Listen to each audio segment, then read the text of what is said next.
Pushkin.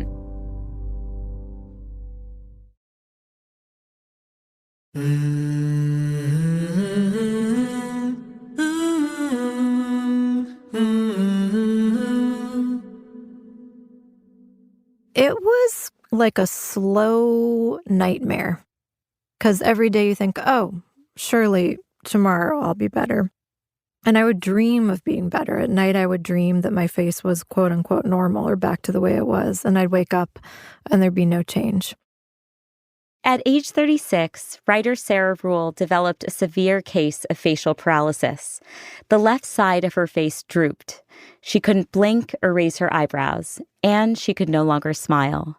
You know, they say like, oh, the eyes are the window to the soul. The face is the window to the soul. I mean, you look at what someone's emoting and you think you can read it. It's a big deal.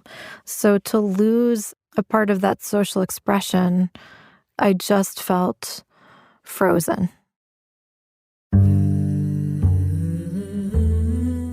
On today's episode, what it's like to lose your smile. I'm Maya Shankar, and this is A Slight Change of Plans, a show about who we are and who we become in the face of a big change.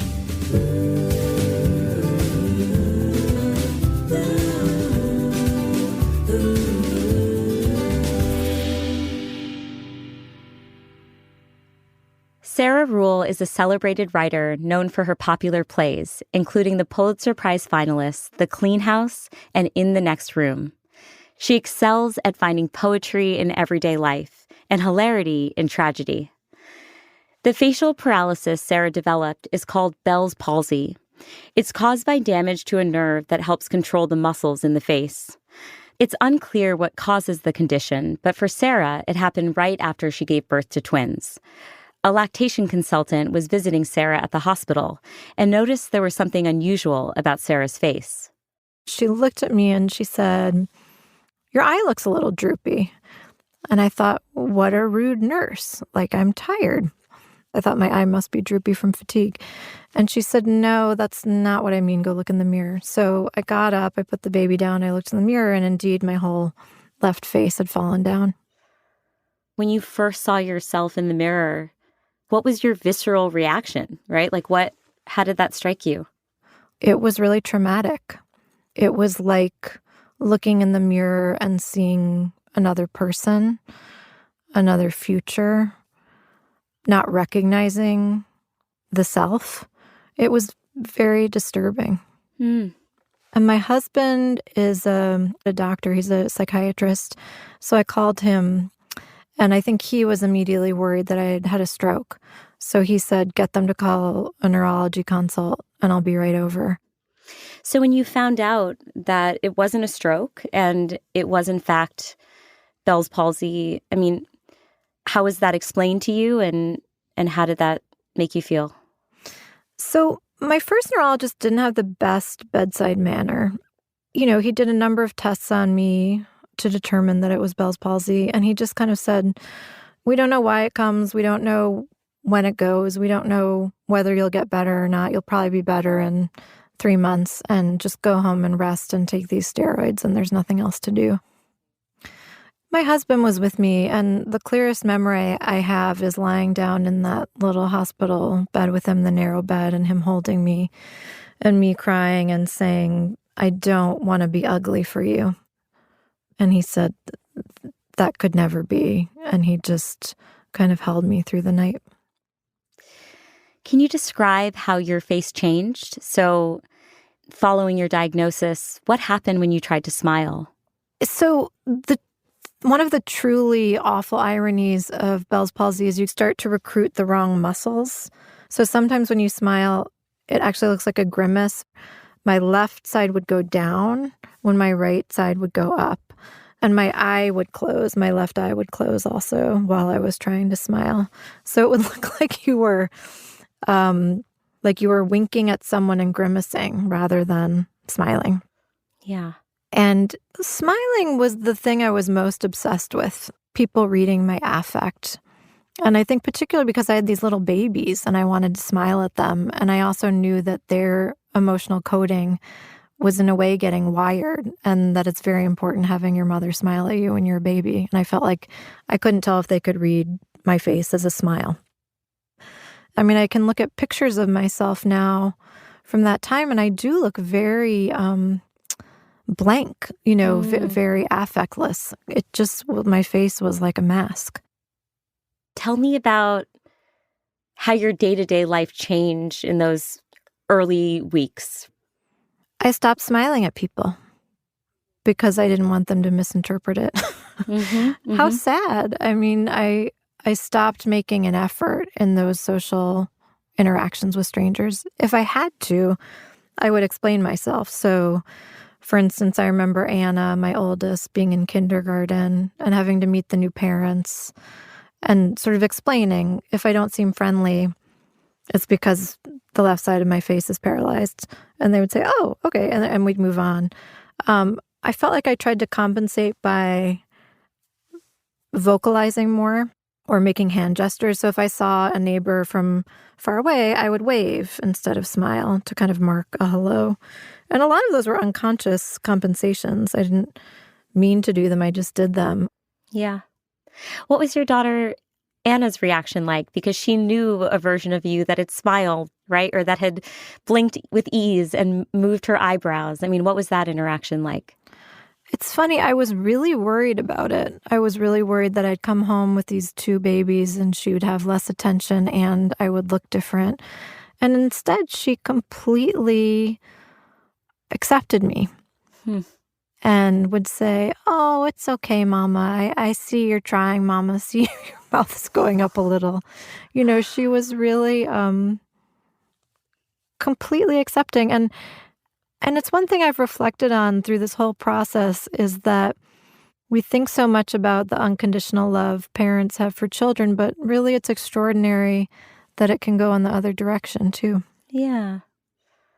What did you learn from that period of time about how important it is to facially emote? I mean, it is something we all take for granted. And in this moment, I'm just imagining being denied that. In my worst moments, it felt like that's what it was to be human. And I was a ghost. In my best moments, or my more resilient moments, I would think, well, I'm compensating. Yeah, wow. It strikes at the level of the soul, I think, at the part of the soul that's relational. They say like, oh, the eyes are the window to the soul. The face is the window to the soul. I mean, you look at what someone's emoting and you think you can read it. It's a big deal. So to lose part of that social expression can be really nightmarish. And just for an example, I had a play opening at a church in Brooklyn, and my mom came with me. And we were watching, and she kept looking over at me, worried. And finally she whispered, "What's wrong? Are you not pleased?" And I was like, "Mom, I can't smile. I'm pleased." And it was disturbing to me that even my own mother couldn't read my emotions. What was it like with your husband? I mean, you had that vulnerable moment with him in the hospital where you were afraid of being unattractive to him, and he reassured you, but did you find yourself changing in any way in terms of how you interacted with him in those early weeks and months? I think I really retreated in general. I was tired, so there was reason for it, but I think I retreated from family festivities and got quite depressed. And so I felt like the version of a partner he had was kind of, I felt inadequate in that way too. And like I wasn't giving enough. And it took me a couple years to realize, oh, I really had a full-blown like postpartum depression. Would you look to him for reassurance, or were you just more avoidant? I think I was more avoidant in general.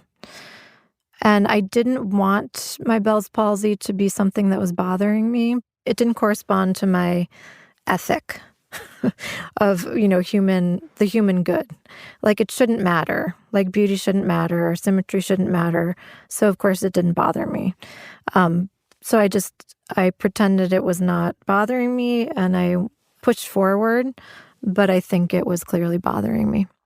It's such a relatable feeling. Mm-hmm.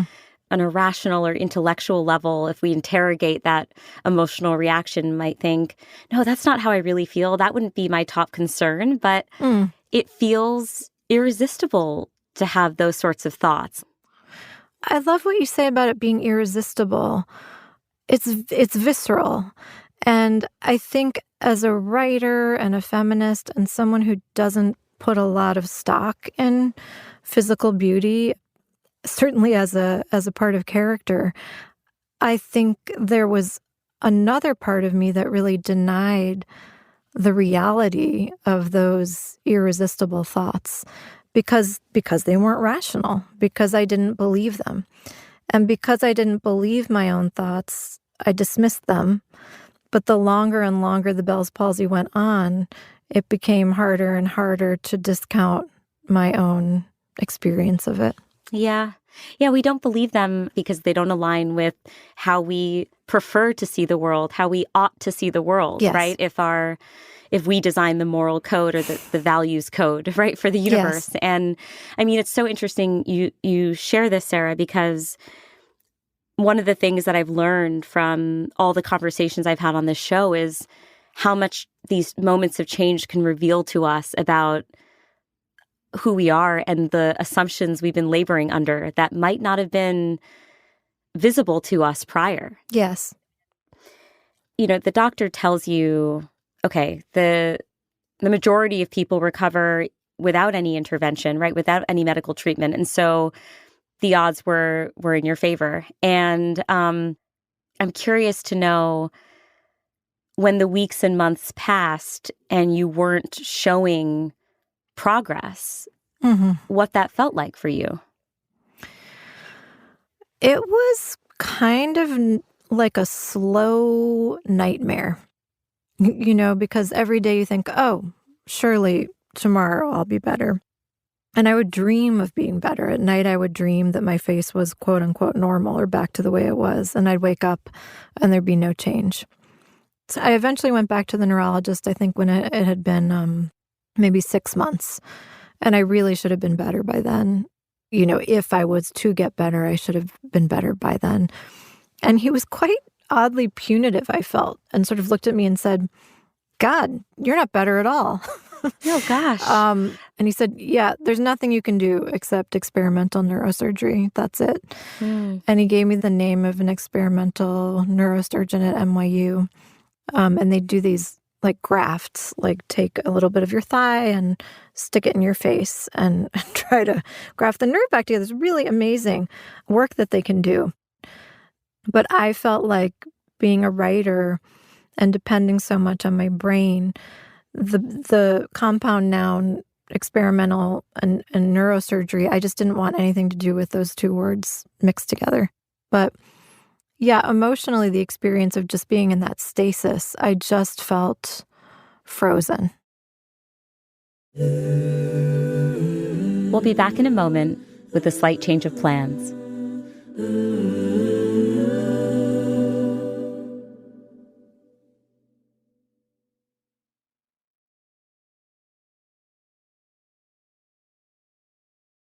Sarah Ruhl was in her mid-30s when she developed Bell's palsy and the left side of her face became paralyzed. She details her experience with the condition in a heartfelt and often funny memoir called Smile. I was curious to know more about how Sarah coped day to day, given that she was showing little improvement. I also wanted to hear if her relationship with her condition changed over the years.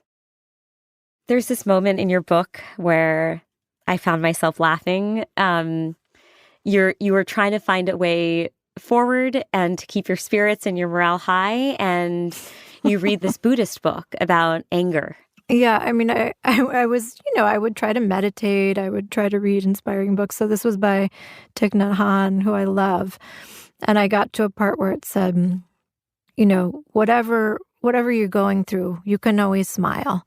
So as you meditate, sit and smile and think of your smile and think of the beauty of your smile and how you can always give someone else the beauty of your smile. And I just thought, oh my God, I can't. I can't. And I think I threw the book across the room. Yeah, it's like, dude, I also can't do that very basic thing you're telling me that I should do. Oh my gosh, I love that. Did you find some solace anywhere in terms of like, you say in your book that you tend to solve problems by reading books, right? And so I do wonder if there was any wisdom that you were accruing along the way that helped you keep morale high? I was reading tons of books about Tibetan Buddhism and Dharma, and I do think they helped me. But I think I needed people, and I think I didn't understand that. It's such a simple thing. Why I didn't understand that is puzzling to me now, but writers can be funny creatures. I didn't realize that you'd been isolating more generally from other people. Tell me more about that. I don't think it was terribly conscious, but, my work is demanding, so I would throw myself into my work, and my kids were demanding, so I threw myself into that. And I think I certainly didn't want to meet new people very often. But I think with old friends, I did see them, but they had no idea what my internal state was. And that's how I wanted it. Because I didn't want them worrying about me. I didn't want them to know what I was feeling. I was sort of stoic about the whole thing. And so when I was writing the book, I finally had the courage to reach out to this other writer, Jonathan Kalb, who'd written a New Yorker piece about having Bell's palsy. And under the pretext of doing research, I said, let's have lunch. And meeting Jonathan and talking about our experience and also just seeing each other's faces while we were eating and the challenges we were both navigating was more healing to me than reading 50 books. He would laugh, but he would turn away from me when he laughed because he didn't want to look asymmetrical when he laughed. I knew that because I did that. And when a dumpling exploded in his mouth, because it can be hard to eat with Bell's palsy, he excused himself and used a napkin. And I knew that because those things had happened to me. And it was sort of the fact of mirroring each other and knowing what it felt like to eat with a stranger under those conditions. And I felt such compassion for him. And in feeling compassion for him, I allowed some compassion in for myself. Yeah. Help unpack for me, Sarah, your relationship with recovery. In the early years, you were very non-interventionist, right? So you weren't aggressive about treatment in the way that I feel like a lot of people would have been. We all have different instincts when it comes to like how we try and exert control when we don't feel like we have a grip of the steering wheel. And what's interesting to me about your story is that despite feeling very frustrated with the fact you weren't seeing progress, the manifestation of that was not, let me keep Googling, let me keep seeing doctors. I mean, you didn't even Google your condition for the first 2 years, which is just wild to me. So, like, help me understand that. Well, for one thing, I think I was afraid that if I Googled it, it would just tell me you're never getting better. Like, if you don't see improvement within 6 months, you'll never get better. And I didn't want to see that answer. I come from a medical family. My grandfather was a doctor, my sister's a doctor, my uncles are a doctor, my husband's a doctor. So I think I have an implicit trust in doctors. So when the neurologist I saw said, the one thing I can do is experimental neurosurgery, and I don't want to do that, so I guess there's nothing else to do. I just accepted it. I did go to acupuncture, and that gave me a lot of relief. I did get my ability to blink back.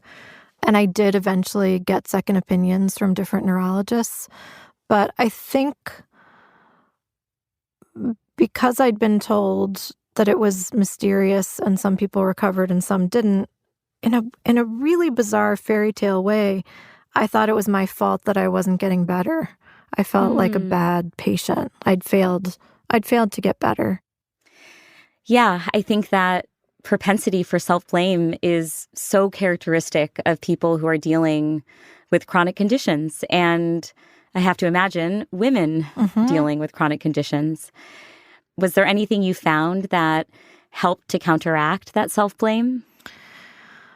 I think in the end, accepting that something hard had happened to me was very helpful, as opposed to trivializing it, saying, that sucked, or that sucks, bluntly, was very helpful. I remember I have an old friend who's a pediatrician who said something like, it's disappointing, isn't it, what happened to you? She said, it's not a tragedy, but it must be really disappointing. And I said, it is. It's really disappointing. And I felt really understood when she said that to me.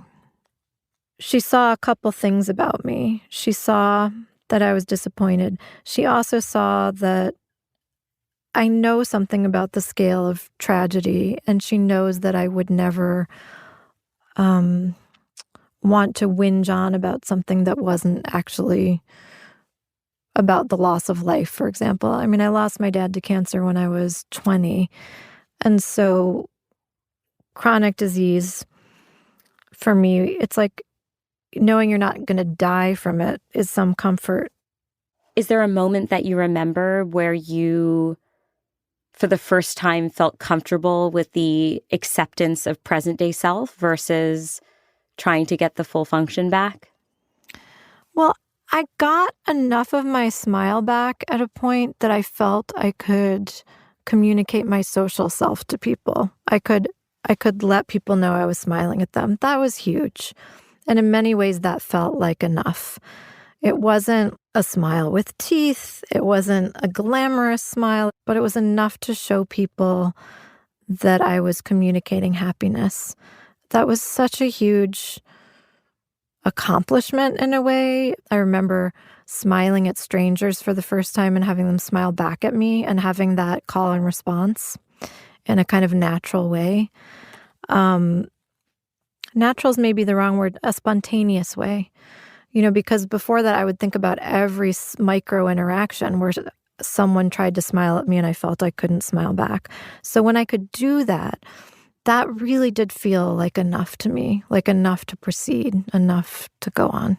In the decade plus that's passed since your original diagnosis of Bell's palsy, you have less paralysis in the left side of your face, but you haven't regained full control, right? There is some paralysis. And I'm curious if you can reflect on what aspects of that you still find difficult, if at all.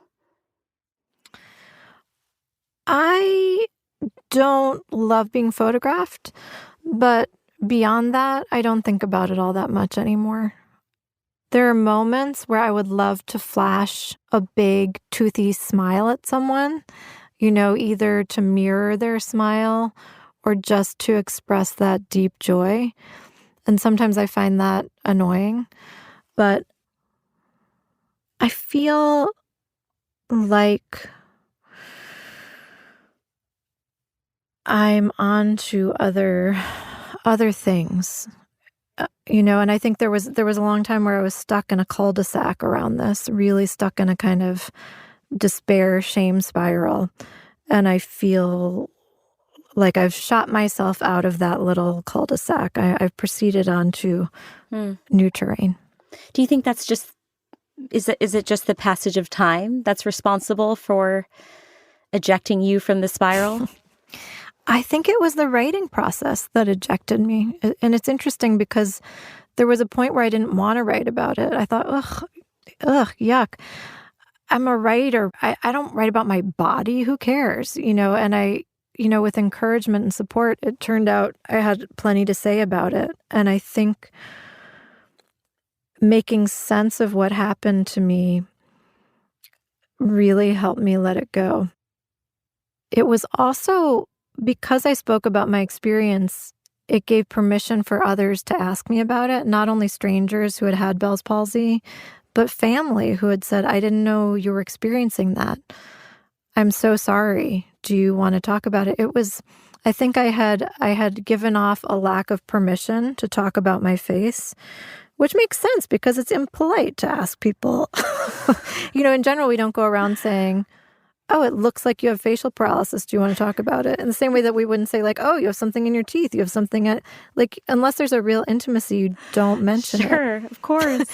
So it became an invitation to dialogue that I think was healing. Even with my kids, my daughter Anna had been overhearing me talking to my editor about the book. And a little bit she was overhearing about some depression I'd had as a result of the Bell's palsy. And afterwards I said, oh, sorry, Anna, I was that okay for you to hear? And she said, you know how I've always thought of your face? And I said, no, how? And she said, I've always thought of it kind of like a house. Your face was this beautiful house, and the left side fell down one day, and you kept trying to build it up brick by brick. You kept trying, and you couldn't quite. But when I look at your face, all I see is my home. I don't see a broken house. And I just thought, wow, if it took me writing that whole book to hear Anna reflect that back to me, it would have been worth it.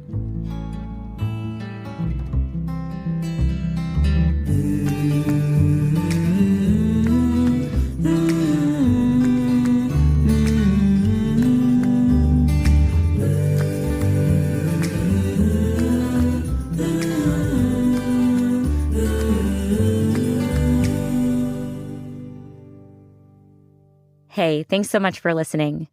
Join me next week when I talk with writer Jennifer Romolini. For so long, Jennifer prided herself on her work ethic, climbing to the top of every corporate ladder and working herself to the bone. But after years of burning herself out, she realized her ambition had turned toxic. I really looked to the outside world like I had everything. But I was already at the top of that going, wait, is this it? Because I had not been building my personal and life resume at the same pace that I had been building my professional resume. So my life was completely unbalanced. That's next week on A Slight Change of Plans.